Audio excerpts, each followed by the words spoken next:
రాష్ట్ర వ్యాప్తంగా రైతులకు యూరియా కష్టాలు తొలగడం లేదు. యూరియా కోసం రైతులు తీవ్ర ఇబ్బందులు పడుతున్నారు. రైతు వేదికల వద్ద రోజంతా పడిగాపులు కాస్తున్నారు. పనులు మానుకుని పిఎస్సిఎస్ కేంద్రాల వద్ద క్యూలైన్లో నిరీక్షిస్తున్నారు. బీఆర్ఎస్ పాలనలో యూరియా సమృద్ధిగా ఉండేదంటున్న రైతులు కాంగ్రెస్ ఏలుబడిలో సంక్షోభం నెలకొందని మండిపడుతున్నారు. రేవంత్ ప్రభుత్వం నిర్లక్ష్యంతోనే ఈ పరిస్థితి తలెత్తిందని నిప్పులు చెరుగుతున్నారు.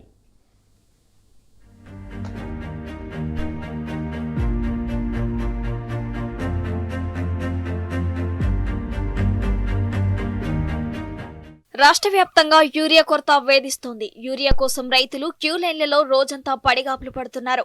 పనులు మానుకొని పిఎస్సిఎస్ కేంద్రాల వద్ద ఎదురు చూస్తున్నారు. ఆదిలాబాద్ జిల్లా బేల ప్రాథమిక సహకార సంఘం ఎదుట క్యూలో రైతులు నిల్చున్నారు. సరిపడా యూరియా ఇవ్వటం లేదని అన్నదాతలు మండిపడ్డారు. రేవంత్ సర్కార్పై రైతులు తీవ్ర ఆగ్రహం వ్యక్తం చేశారు.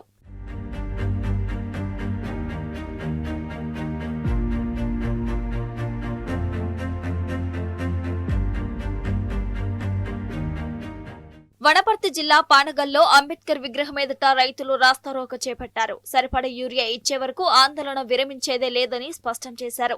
యూరియా కోసం గత 20 రోజుల నుంచి ఇక్కడికి వస్తున్నామని వాపోయారు. టోకెన్లు ఇచ్చారని యూరియా మాత్రం దొరకడం లేదన్నారు.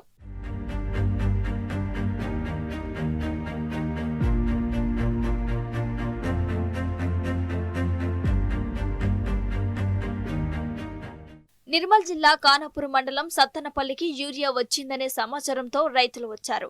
ప్రాథమిక వ్యవసాయ సహకార సంఘం వద్దకు రైతులు రాగా అక్కడ యూరియా అందజేయడం లేదు. బయట ప్రదేశంలో ఇవ్వటం సందేహాలకు తావిస్తోంది. ఎందుకిలా చేస్తున్నారని సిబ్బందిని ప్రశ్నిస్తే సమాధానం రాలేదు. మెదక్ జిల్లా శివంపేటలో సకాలంలో పంట పొలాల్లో యూరియా చల్లేందుకు రైతులు అష్టకష్టాలు పడుతున్నారు. ఇటీవల కురిసిన భారీ వర్షాలకు రాజన్న వాగు ఉధృతంగా ప్రవహిస్తోంది.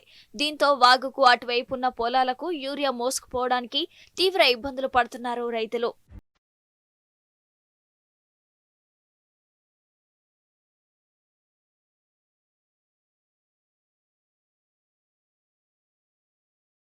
ఖమ్మం జిల్లాలో రైతులు యూరియా కోసం తీవ్ర ఇబ్బందులు పడుతున్నారు. యూరియా కోసం చెప్పులరిగేలా తిరుగుతున్నారు. ఎన్ని రోజులు తిరిగినా యూరియా ఇవ్వటం లేదని రైతులు మండిపడుతున్నారు. కారేపల్లి మండల కేంద్రంలోని జిన్నింగ్ మిల్లు వద్ద యూరియా కోసం రైతులు వేల సంఖ్యలో బారులు తీరారు. దాంతో పోలీస్ పహారా మధ్య అధికారులు యూరియా టోకెన్లు పంపిణీ చేస్తున్నారు. కాంగ్రెస్ పాలనలో యూరియా కోసం కష్టాలు పడాల్సిన దుస్థితి దాపరించిందని అన్నదాతలు మండిపడుతున్నారు. యూరియా సప్లై చేస్తున్నామని ముఖ్యమంత్రి, మంత్రులు చెబుతున్నారే తప్ప ఇప్పటి వరకు తమకు సరిపడా యూరియా అందలేదంటున్నారు రైతులు. ఇప్పటికైనా ప్రభుత్వం స్పందించి యూరియా కష్టాల నుండి గట్టెక్కించాలని రైతులు డిమాండ్ చేశారు.